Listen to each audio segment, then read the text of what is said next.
As someone that's on YouTube a lot, I don't think it would be surprising for any of you out there watching to know that my YouTube recommend page, my homepage, my feed, whatever you want to call it, is hot trash. It's all over the place, and it's usually not centered around one topic.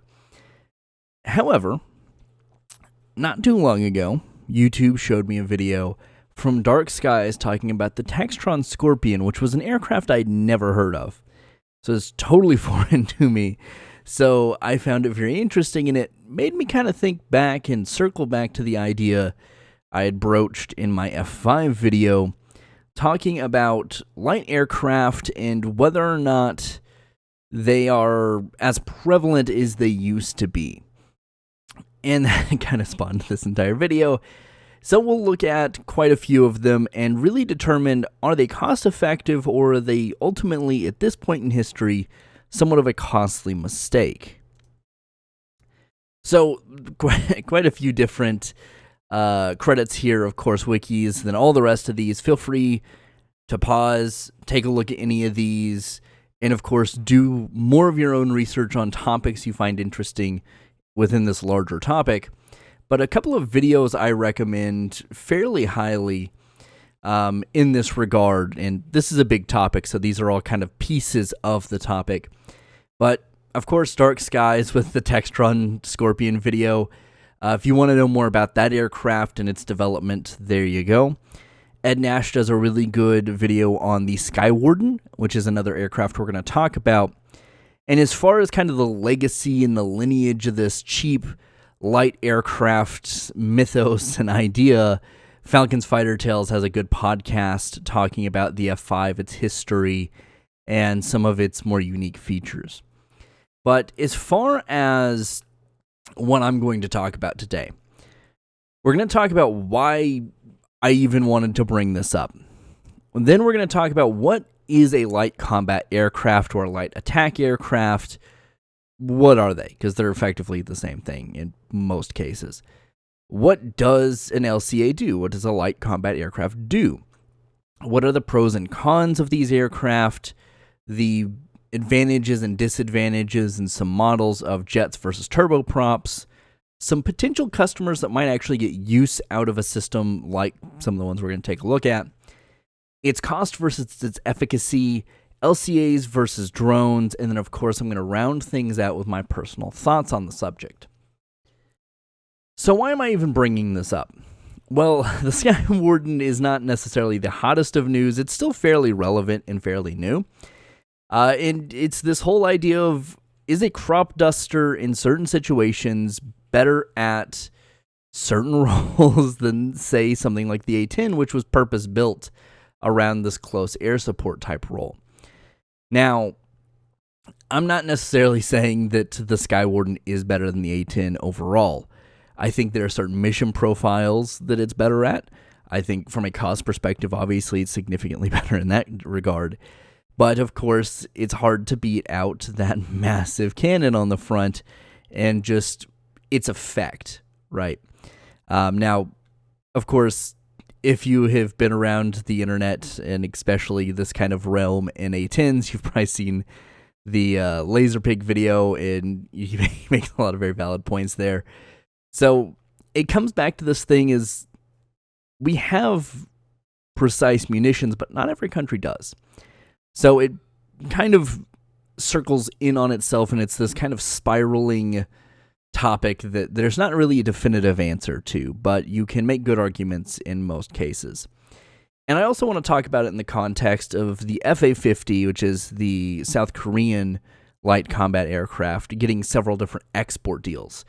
So some countries are seeing the viability in these platforms outside of just a training platform and are implementing them in their larger air force. So what exactly defines a light combat aircraft? What do we look for as far as attributes? Well, there's not a clear definition. Generally, if you're wanting some base consensus, it's usually single engine or a very light double-engined aircraft. Usually, in most cases, not going to have a radar system at all. If not, it's going to be a very basic one. These are not air superiority aircraft. These are not F-15s. They're smaller, weaker versions of F-16s, effectively. But generally, when we're looking at it in this context, what the U.S. government, the U.S. Air Force set out to determine in their kind of last and ongoing light attack aircraft, light combat aircraft program kind of centers around these things. So you've got this chart down there in the bottom. It needs to be simple and robust, so it needs to be effectively able to operate off improvised runways and be fairly easy to maintain. It needs to be fairly inexpensive in terms of its cost control. It needs to be flexible and persistent, so it needs to be reliable, and it needs to work in a lot of different places. Accurate direct fire capability. This is where things get a little wonky, and I'll kind of circle back up to my points up there. And connectivity, which is kind of the same thing. So rough field operations, exactly. Simple, robust, flexible, persistent. It needs to be able to work in the field. It's this very World War II idea of we have these kind of improvised, quick, shoddily put together, very fast runways that these planes need to be able to operate off of, and we need a very small team of guys that can maintain them. That's effectively what we're looking at there. Armor and defensive measures, this one can vary, but generally speaking, you're going to have some kind of countermeasure, whether that's flares, chaff, or just going to have like titanium armor around the cockpit and the engine, or just heavier armor around the cockpit and the engine like the A-10. Loiter time and range is a big deal because most of these are ground attack or kind of close air support style mission sets that we're looking at, so it needs to be able to operate in an area of operation for a long time, and it needs to be able to go a fairly decent distance. ISR and data link, so a lot of the mission profile for these is going to be reconnaissance, and it needs to be able to relay that information and in turn act on that information. So data link is going to play into a very large, more holistic view of an Air Force versus just this one particular piece, but this does allow, ideally, the aircraft to operate in conjunction with ground crews, with soldiers on the ground, or with other aerial assets to effectively put warheads on foreheads in most of these instances, or at least relay information to those ground teams. And then, of course, a lot of these are derivatives of training aircraft, or aircraft that are very easy to get a handle on. They're kind of one of your introductory ones when you're looking into aviation to some degree, and their ability to carry a large variety of weaponry. Once again, mostly all considered around ground attack, but you're looking at rockets, guided bombs, things like the Maverick missiles, things like that. So what does an LCA do in terms of its mission set? And we see the Skywarden down there rocking, as you can see, some rocket pods, and it has its little recon sensor there. But it does fire support missions. So rocket pods, most cases for the U.S., is not really going to be on guided bombs, but guided and unguided bombs. Not really anything like JDAM to an extent, but you're not really looking at long-range standoff munitions with this. It's much more of the kind of close air support style role. You have surveillance capability and armed reconnaissance. That's going to be another big one. And once again, the kind of training benefit you get from some of these. The Skywarden doesn't necessarily have that going for it, but the Skywarden is a crop duster, effectively. In terms of its controls, it's not going to be drastically different. It's going to be different. It's going to take a little bit of learning, but if you know how to fly one of these, or you have that capability of flying another aircraft, this isn't going to be a massively radical transition. There are a lot of civilian pilots that pilot these in just a variety of, whether it's firefighting missions, whether it's crop dusting. There's a lot of different things out there. But as you'll notice, a lot of what the LCA or an LAA is designed to do, the mission specs really, are a lot of the things that we have drones for. Yeah, so there's a lot of overlap here. Now, of course, having a human in the cockpit, being able to have a better overall situational awareness of the area can make a difference, and that's a lot of what proponents of LCAs and LAAs kind of voice. But generally speaking, that is primarily all they're doing in most cases. We'll get more into that in a second. So what are some of the pros and the cons? As we see the Super Tacano here, it's usually cheaper up front. These are not super expensive aircraft by comparison. Now, they do vary in price up front, and of course, depending on whether it's indigenous to your country or whether the country that produces it really needs you to have this for security purposes, can change that. But generally speaking, off a base level, yeah, they're all upfront going to be cheaper than even like F-16s by a fair degree. Usually these are used for training purposes. These are a lot of times conversions or something like that. This is kind of talking about that F5 lineage and with the T-38s. And as we see here with the AT-6, or based off of the T-6 Texan trainer. So you do have that kind of entry-level flight learning curve, if you will. So it's usually easier to get pilots trained up on, or at least quicker to do so. Operational cost is going to be cheaper. Its maintenance requirements are going to be lower. They're usually simpler and easier to maintain, and they usually can stick around the airspace significantly longer. Especially a lot of the turboprops, they hang out for a while. Now, in terms of their cons, they do generally need to operate in a fairly safe airspace. They don't really operate well in contested airspaces. Now, this is something we'll talk about more in a minute, but if your enemy does not have a capable air force, then you have a little bit more leeway, but you also need to consider ground threats, right? Especially with a lot of these prop aircraft, they're not going to go very fast. So if there are man pads or if you've got AA guns in the area, this is something that could be a concern. Anything above small arms, you might be a little bit worried about. But in terms of air-to-air, yeah, they don't typically have radars. They're not going to be super maneuverable. Now, they are going to be more maneuverable typically than drones, but they're not going to be like your high-end fighters. They're not F-16s. They're not F-15s. They're not designed to fight anything even in that realm. And they have a limited mission profile. They are designed very purposely for armed reconnaissance, fire support. That's kind of their thing. But once again, a lot of overlap with drones here.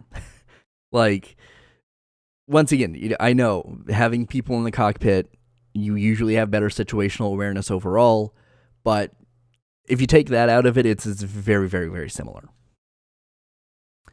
So some notable kind of past LCAs, if you will. So the kind of design philosophy approached with the Northrop F5, a cheap exportable fighter. Now this was designed more for air-to-air style, like this was meant more of your frontline fighter, but it did find uses in kind of later in life for like ground attack and stuff. And then you have the Cessna A37 Dragonfly, which was based on a trainer. Once again, the T-38 with the F5 is kind of the same deal here. And it was used for a lot of ground attack and close air support style missions in Vietnam. So you have a history of this happening. But whether or not we've decided this style of approaching these type of aircraft is going to continue, or whether we developed that into drones, is hard to say, because we're actively having that conversation.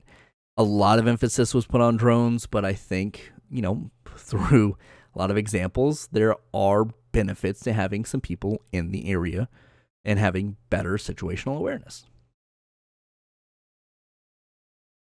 So what are we looking at in terms of jets versus turboprops? Now, this is not all of the world's light attack aircraft.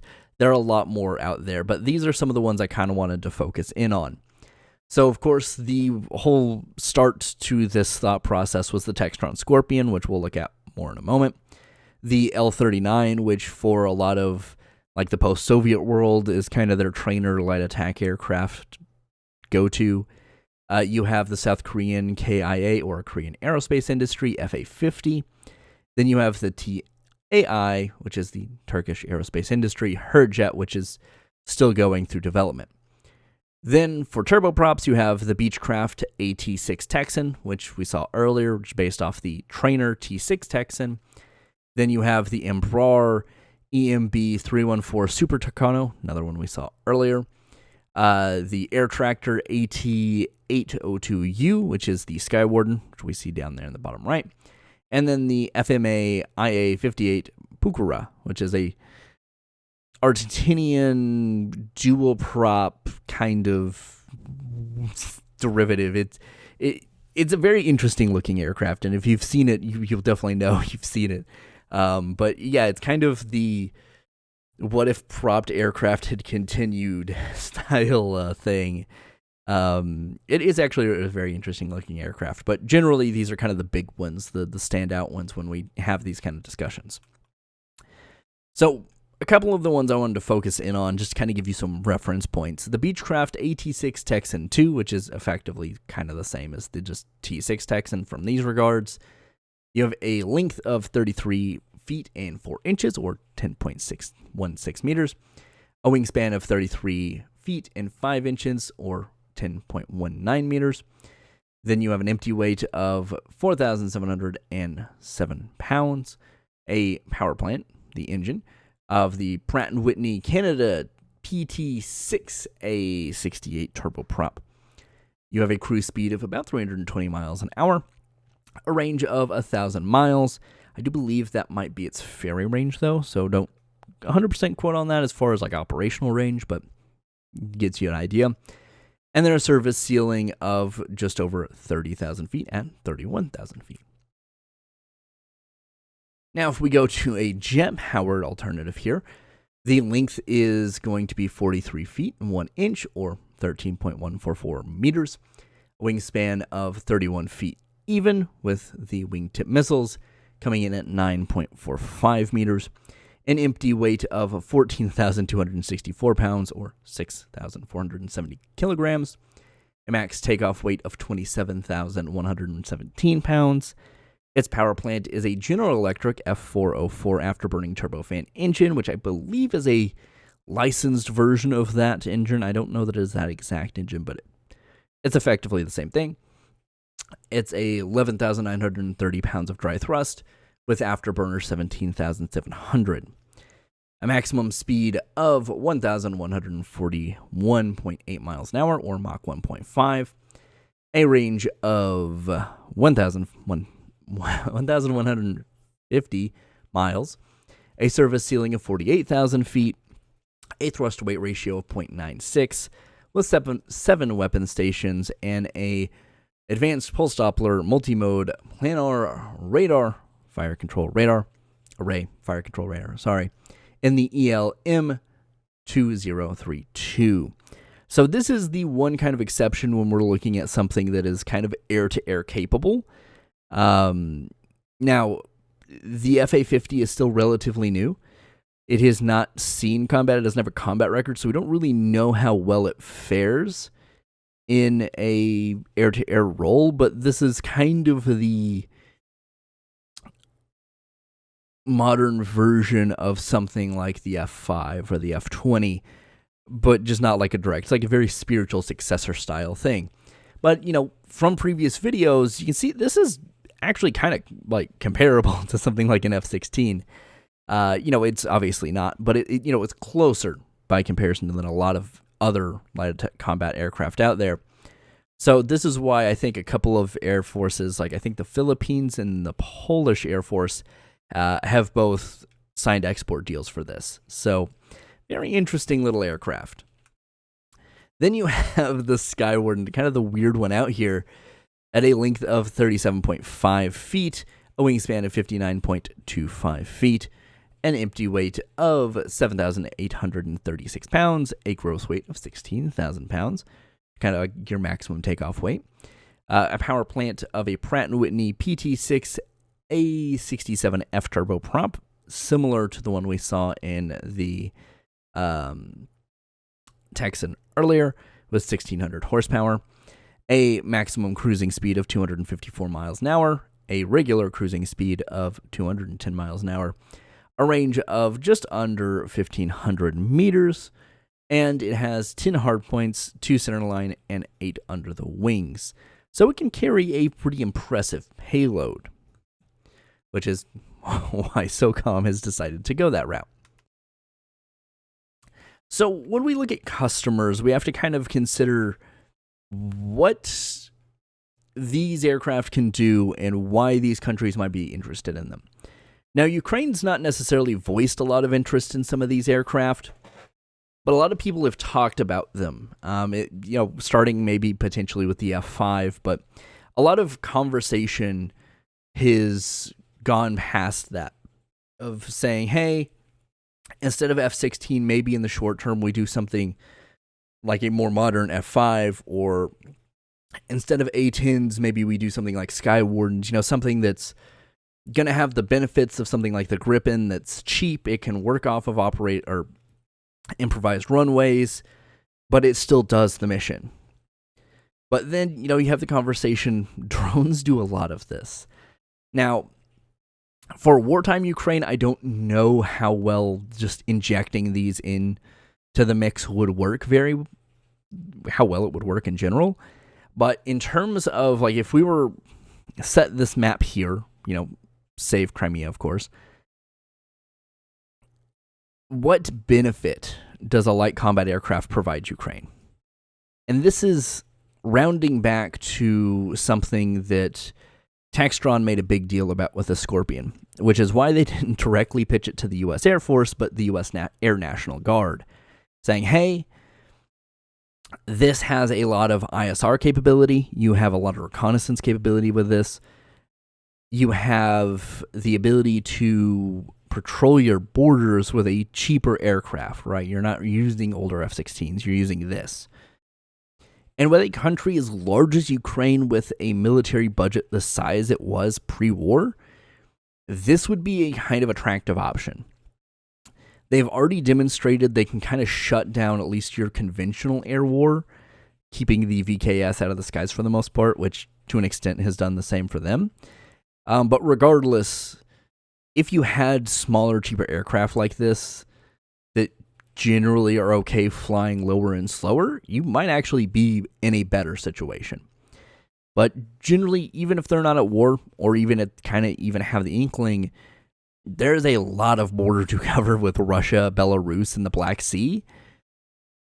So they're probably going to be, at least partial to the idea of having a cheap aircraft, like in this case, probably the L-39, to do a lot of these patrolling missions, right? If you're throwing hours on that versus an older MiG-29 or Su-27 or an Su-25, yeah, you're good, right? Like, the L-39 is cheaper, it's easier to maintain, and it's already kind of your base trainer, so you don't have to worry about, if something goes wrong, there's some new guy in the cockpit of a MiG-29 not knowing what to do. So, for a kind of landlocked country that is a little bit more in a precarious situation, there are reasons to look into LCA. Now, whether or not it would have made a huge difference in this invasion is really hard to say, but I still think there is a conversation to be had in that realm. Now, as we kind of switch from land to water here with the Philippines, this is kind of where this conversation starts to be much more prevalent, right? For a country like the US, like most of Europe, like Japan, like South Korea, there's not a massive necessity to go this route, right? We have the capability, we have the funds typically to have a more robust Air Force, and we can use things like F-16s to do a lot of the same missions that these are, or drones, or a combination therefore of. The Philippines and Ukraine don't really have that option. They have a lot of space to cover, but they don't have a massive military budget like the US does. So in terms of patrolling, the Philippines obviously have to have a fairly robust patrol fleet, right? They don't have a lot of massive capital ships, but they have a bunch of ships that can go through all their islands, and they need aircraft that can kind of do the same. The F850 kind of gives them that. As far as having a very capable fighter in general, that's just a step under the F-16. That's kind of where you're sitting. Ground attack, slightly less of a prevalence here, probably more actually monitoring. But having the ability to run things like the Skywarden or the Super Tacano or the L-39 or whatever, or the F850 in this instance, off of pretty much any of these islands is fairly significant. So it's not necessarily specifically designed for maritime patrol, but it is something that they can absolutely scramble these and have these in the air pretty much around their entire land kind of water mass, if you will. And it's not breaking the bank, right? This is kind of their best option that's available to them, where they can have a fairly reasonably sized fleet of them. Now, if we want to look at the small guys here, this brings more of the conversation of drones back into the mix, right? The Philippines, you kind of have the same thing, but it's really difficult, especially when you're needing kind of some air-to-air capability, to justify having just drones, because they're not great in that area. Well, if you have someone like Azerbaijan, who has shown great proficiency with the TB-2, by the way, they typically are roughly just facing Armenia with maybe some Russian support that's not aerial support. So they don't really need a massive air force, right? There's a lot of countries in the world that don't need a big air force, and the conversation becomes, is something like an LCA going to be more prevalent, or are drones just kind of the way to go for them? Right? If they can keep these skies generally closed where you're fighting someone that doesn't have an air force, at least a combat air force, maybe just use things like the TB-2, right? I mean, Azerbaijan has done a very good job with that. So we don't really 100% know how that goes. And of course, there's still a lot of tensions in the area. Air defenses may kind of get upgraded over time to be able to take TB-2s out more efficiently, and I'm sure both the Turks and the Russians have been watching how the TB-2s have fared in Ukraine, as well as the Armenian-Azerbaijani wars, with a very close eye. These are cases where I think you can have that argument of just having drones, and it makes significantly more sense. Then you have someone like New Zealand. Now, I know, yes, I had the whole video where I talked about Gripens for New Zealand, and I still think that is kind of the best case scenario. But if New Zealand as a country, as a people, as a government decide maybe we don't want forward projection as much, maybe we want to just play a part in a larger organization, then having something where it's mostly just drone support and you focus on less of a combat aircraft situation, but more of a support role, you could probably get by with that. Now, as I said, once again, I think Gripen's the best way to go. But this is something that, as far as like an internal, in the country, what's best for our budget, that's something I could see be very compelling, right? Saying, hey, if we just have drones, we can operate off some of the smaller island chains or off the home islands that have a very good range, like the Reaper drones as an example, then why do we need aircraft, right? Now, you also have to consider large areas of water also kind of cause a bit of a problem if you don't have a fairly substantial navy. Now, of course, New Zealand does have a navy, but it's one of those things that you have to be able to operate these in certain areas, and if you're trying to have a home-based fleet of drones, but also operate some forward positioned, where are they going to operate from? How do they work? And then if, God forbid something happens and the drone ends up in the ocean, is it a lost cause? Now, of course, drones, no loss of human life there, hopefully. But, it's still not a cheap loss, but it is cheaper than something like a Gripen or an F-16. So, It can work in both situations, and I kind of picked these parallels for Ukraine and the Philippines because they both have kind of similar situations. Azerbaijan, of course, much more land-based threats, but is smaller. New Zealand, kind of the same situation. More further removed, obviously. It's not directly up in China's grill, but it is something that seeing what they do next will be very interesting as far as their military review goes. So let's look at some cost versus efficacy here, right? So cost per flight hour is not everything, I will say, but generally speaking, if you have a high cost per flight hour, you're going to be expensive up front as well. So if we look at the chart there, obviously things like the F-22 and the F-35, the F-15s are going to be super expensive. That makes a lot of sense. But things like the F-16, the A-10, a little bit cheaper. I will also say, I've mentioned this in previous videos, these numbers are very base. This is not like factoring in a lot of things. So if you see a lot of variation in cost per flight hour out there, it makes sense. But keeping in mind that applies to pretty much all of these, so from a kind of percentage standpoint, you're still looking at a very similar graph. So anyway, F-16, just over $8,000 an hour to operate. The A-10, just under $6,000 an hour to operate. The Reaper drone, $3,500 an hour to operate, and it can operate for a lot of hours in one go.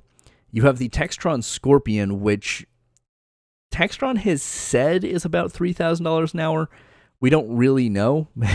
No one has actually operated it, so that's a guesstimation. And for a country or for a company trying to sell the Scorpion, maybe, who knows? If that was accurate at all. Then you have something like the T6 Texan. Now, this is the trainer version, of course, so the AT-6 Texan might be a little different.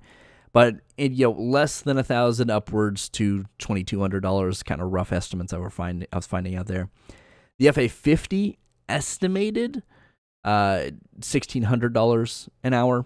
Once again, could be a trainer variant. It could also be any number of factors, whether it's based on how the South Koreans dictate what cost per flight hour is or any of their export deals.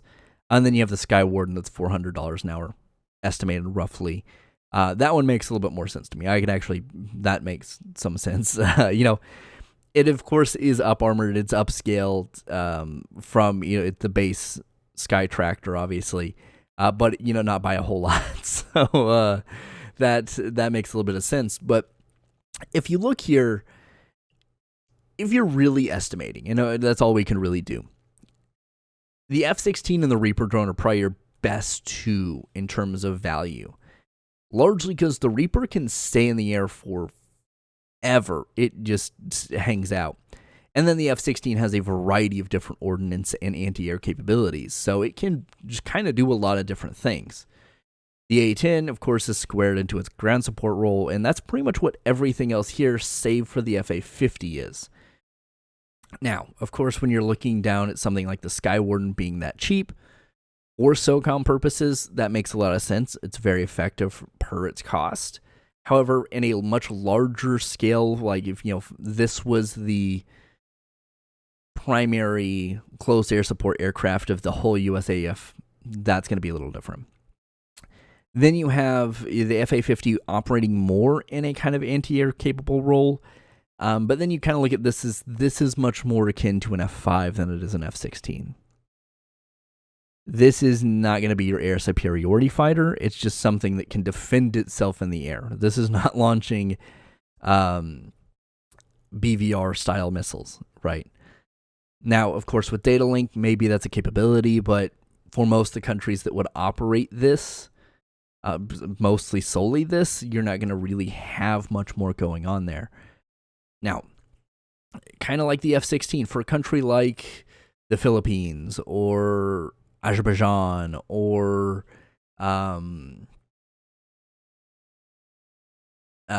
Ukraine or New Zealand, these would serve kind of as frontline fighters. So you do get a little bit more value out of that. They would also have the trainer variant. So you do have some capability there, but in terms of it's still quite a bit cheaper than the F-16. I don't think if you're looking at really contending with a major country that it's going to be the same value an F-16 is going to get you. Now, any of the countries, save Ukraine we talked about, yeah, this is probably fine. You're probably going to get quite a bit of value because you're not fighting a competent Air Force in most cases. Now, Philippines is a little different. Of course, there's China there. But they would also not be alone in some kind of action in that situation. So they would be a pretty good value, I would say. But that brings us to really the competition here. Drones and LCS, do they kind of do the same thing? Kind of? Like, there are a few instances that we've covered where you could go either way and it'd probably be fine. It would probably work out for you. But, in cases like the Philippines, something that's going to be more capable, that has some air-to-air capability, mostly for defense, but still, whilst also being able to pretty much facilitate most of those other roles, is pretty important. Especially it with conjunction to some of the other things I think would work really well. But there are a lot of countries like Azerbaijan. You don't really need an elaborate Air Force. This could mostly be it, to be honest, and you're probably fine.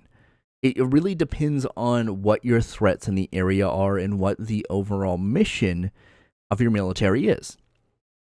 Right, there are a lot of people that will talk about the U.S. military being in this weird situation where we don't know what we're supposed to do anymore. And, there's a lot of interesting things that'll come out of those conversations. But generally speaking, you have a bunch of different people running different directions, and anyone that thinks that's a new thing in the military and the military-industrial complex is kidding themselves. This is something that has been happening since military companies existed. If you made arms, you're going to make some different things, and you're going to make different friends in those industries, and they're going to push different things. So I think there are cases to be made where you can have a country that only operates drones.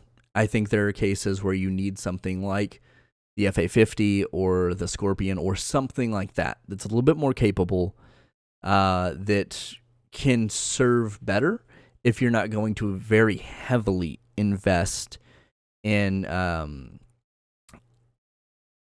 ground-based anti-air, whether that's a massive amount of man-pads, whether that is a more integrated IAD system, or a more elaborate IAD system, or AA guns. There are a lot of different options out there that kind of all need to work in conjunction. But if you focus on doing that, or you're focusing on a threat that doesn't really have air power, having drones is kind of the way to go. So this all brings us back to the Textron Scorpion there on the left. And, it just really feels a lot like the F20. I feel kind of bad for saying that because I know a lot of people like the F20. And maybe I'm thinking more of the F5, but I kind of blend them together in this way. But both of these, from my understanding, I think the F20 was initially designed to be part of like a light fighter competition to replace the F-16 that just never came to fruition. But I'm pretty sure both of these are unsolicited. I know that the Scorpion's unsolicited. It's kind of developed maybe in anticipation of the light combat aircraft trials and whatnot. But yeah, both of these companies started this process without the government being like, hey, will you do this? So a lot of private investment went into these, and neither of them have found markets. That's not great. And both of them were light aircraft, so...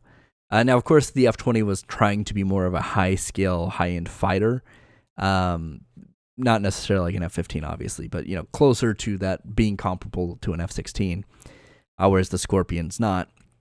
But, yeah, I thought it was kind of an interesting coincidence that we've gotten a lot of very similar promotional material for these two.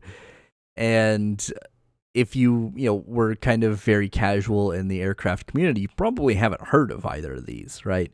I know for us that have been kind of a little bit more in it for a while, you've heard of the F20, but there are a lot of people out there that don't know what it is, especially because it was never adopted. So, I just thought this was kind of funny. I mean, the F20 is a little different, obviously, but Textron making this huge deal out of this was all put together by off-the-shelf parts. It's very easy to maintain. It's very simplistic, while still being fairly advanced, and kind of missing the point of what a potential light aircraft competition would end up being. Now, like I said, these were initially pitched to the Air National Guard, not the USAF. So, they weren't necessarily specifically hey, we can do a lot of these, ground support missions. They were much more of hey, we can do patrols around our borders, and our coastlines and whatnot, and kind of, do work with law enforcement. But it just didn't work out. To my knowledge, no one has purchased either of these aircraft. So I'm sorry, Textron Scorpion, you've been kicked out of the Shark Tank. Anyway, my personal thoughts on this. Honestly, your mileage may vary, right? There is not going to be a specific answer to this entire topic. It's going to be case by case, as most things are. There are some countries that I think having just a drone-only Air Force, quote-unquote, is fine. There are countries I think that would be a mistake. I think countries would need, especially if you're not like the U.S. or big portions of Europe or China, would need to consider upfront costs, right? If you can have something that's capable, that isn't going to be absurdly expensive, like the F-35, even though its unit cost has gone down, yada, yada, yada, its maintenance costs are still going to be fairly high. You have to consider these things, right? So, some countries, obviously, certain things are going to be out of the question just off that basis. So, for the Textron Scorpion, in a lot of these more purpose-built light aircraft, I'll give them the A for taking the initiative, right? Now, some countries, obviously, like Korea and Turkey, their light aircraft, the Hurjet and the F850, are much more about developing their aerospace industry, as opposed to hey, we made this super cool, great, awesome aircraft. Now the F850 is kind of a pleasant surprise in that regard, but a lot of these other ones, primarily the Textron Scorpion, good for the company taking initiative. Kind of a B for execution. It's not terrible, right? But at the same time, kind of read the room, my guy. The cost of F-16s has been built in, especially for the Air National Guard, for a long time. Air National Guard bros were rocking Delta Darts up in the 90s, if I remember correctly. So come on, you should have known. Now it's not a bad idea, but at the same time, you're fighting an uphill battle without a solicitation from any of the military branches. Throwing a bunch of money in, this is one of those things that really should be in someone's mind, just like the F-20 was. If you're thinking about making an aircraft to sell to the military, maybe wait till the military tells you what they want.